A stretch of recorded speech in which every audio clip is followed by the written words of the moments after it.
Bonjour Monsieur Ouardiri, merci d'être aujourd'hui avec nous pour répondre à quelques questions. Pourriez-vous nous parler aujourd'hui de cet événement et de ce qui est fait aussi de manière générale par les représentants des différentes religions en matière de gouvernance mondiale?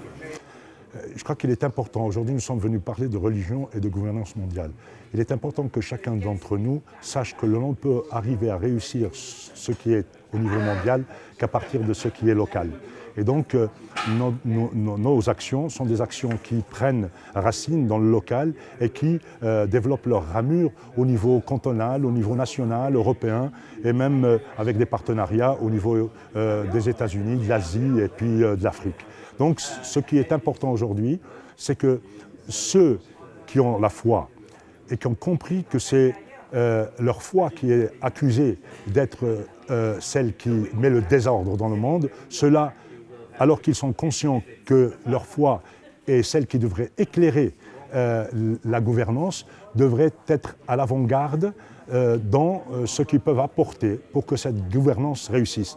Et je dirais qu'il ne peut pas y avoir de réussite au niveau de la gouvernance mondiale s'il n'y a pas cet éclairage de la foi qui rappelle à chacun de ceux qui sont dans un rôle dynamique dans la gouvernance les valeurs morales qui doivent les conduire à cette réussite. A-t-il des exemples de coopération fructueuse dans les arènes internationales ou en matière de résolution de conflits entre des représentants des différents courants religieux ou par exemple des dignitaires religieux musulmans et des représentants de l'Église?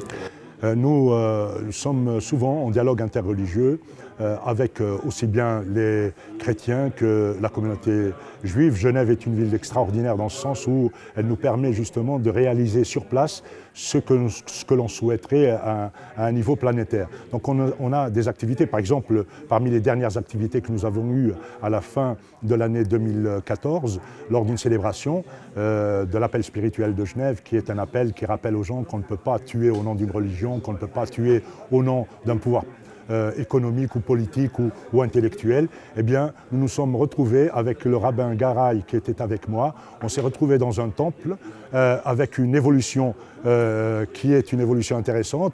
Habituellement, chacun lisait un texte de ses propres écritures et cette fois-ci, je lui ai offert de lire un texte de mon écriture et j'ai lu un texte de son écriture. Ce qui fait qu'il faut les populations attendent des exemples. Les seuls exemples, malheureusement, qui fracassent le monde sont les exemples les plus abominables, les plus meurtriers. Il va falloir qu'on donne une réponse qui soit une réponse qui montre que nous pouvons vivre ensemble et que nos valeurs sont des valeurs sur la base, dans les racines, ce sont des valeurs qui sont communes. Nous ne pouvons pas définir l'honnêteté différemment en islam, au judaïsme ou dans le bouddhisme ou dans quoi. Le moral, tout ce qui est honnêteté, tout cela, la raison, tout cela, on peut avoir les mêmes principes. Donc, à partir du moment où nous sommes d'accord sur ces priorités-là, alors on peut avancer et on n'est pas dans le relativisme, on est dans le réalisme.